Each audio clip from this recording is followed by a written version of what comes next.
بسم اللہ الرحمن الرحیم۔ میں نے نبی کریم صلی اللہ علیہ وسلم سے سنا تھا، دوسری سند ہم سے احمد بن شعبہ نے بیان کیا، کہا کہ مجھ سے میرے والد نے بیان کیا، ان سے یونس نے بیان کیا کہ ابن شہاب نے کہا کہ مجھ سے فلاں نے یہ بھی حدیث بیان کی، اور مجھ سے عبد الرحمن ارجا نے بھی کہا کہ ابو ہریرہ رضی اللہ عنہ نے بیان کیا کہ رسول اللہ صلی اللہ علیہ وسلم نے فرمایا کہ جس نے جنازے میں شرکت کی پھر نماز جنازہ پڑھی تو اسے 1 رات کا ثواب ملتا ہے، اور جو دفن تک ساتھ رہا تو اسے 2 رات کا ثواب ملتا ہے۔ سبحان اللہ عز و جل۔ پوچھا گیا کہ 2 رات کتنے ہوں گے؟ فرمایا کہ 2 عظیم پہاڑوں کے برابر۔ رسول اللہ صلی اللہ علیہ وسلم ایک قبر پر تشریف لائے۔ صحابہ نے عرض کیا کہ اس میت کو گزشتہ رات میں دفن کیا گیا ہے۔ صاحب قبر مرد تھا یا عورت تھی؟ ابن عباس رضی اللہ عنہ نے کہا کہ پھر ہم نے آپ صلی اللہ علیہ وسلم کے پیچھے صف بندی کی اور آپ صلی اللہ علیہ وسلم نے نماز جنازہ پڑھائی۔ نبی کریم صلی اللہ علیہ وسلم نے حبشہ کے نجاشی کی وفات کی خبر دی۔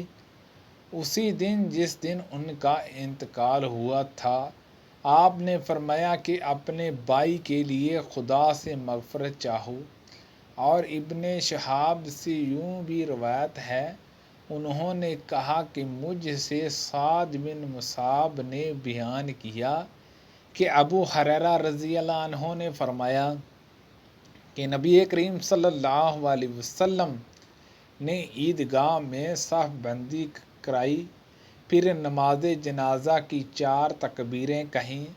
یہود نبی کریم صلی اللہ علیہ وسلم کے حضور میں اپنے اہم مذہب ایک مرد اور ایک عورت کا جنہوں نے زنا کیا تھا مقدمہ لے کر آئے۔ ان حضور صلی اللہ علیہ وسلم کے حکم سے مسجد کے نزدیک نماز جنازہ پڑھانے کے پاس انہیں سنگسار کر دیا گیا۔ نبی کریم صلی اللہ علیہ وسلم نے اپنے مرض الوفات میں فرمایا کہ یہود اور انصار پر اللہ کی لعنت ہو کہ انہوں نے اپنے انبیاء کی قبروں کو مسجد بنا لیا۔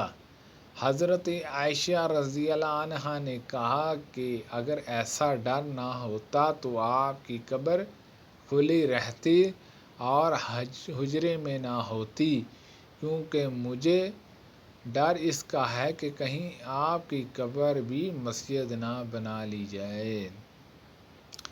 میں نے رسول اللہ صلی اللہ علیہ وسلم کی اقتداء میں ایک عورت ام قبح کی نماز جنازہ پڑھائی تھی جس کا نفس میں انتقال ہو گیا تھا۔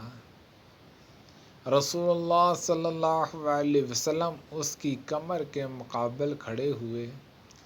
میں نے نبی کریم صلی اللہ علیہ وسلم کے پیچھے ایک عورت کی نماز جنازہ پڑھائی تھی جس کا زچگی کی حالت میں انتقال ہو گیا تھا۔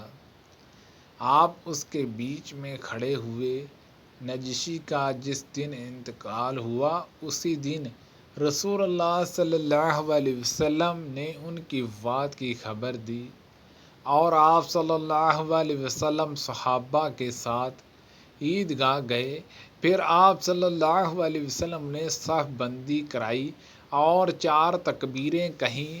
نبی کریم صلی اللہ علیہ وسلم نے اسما نجاشی کی نماز جنازہ پڑھائی تو 4 تکبیریں کہیں۔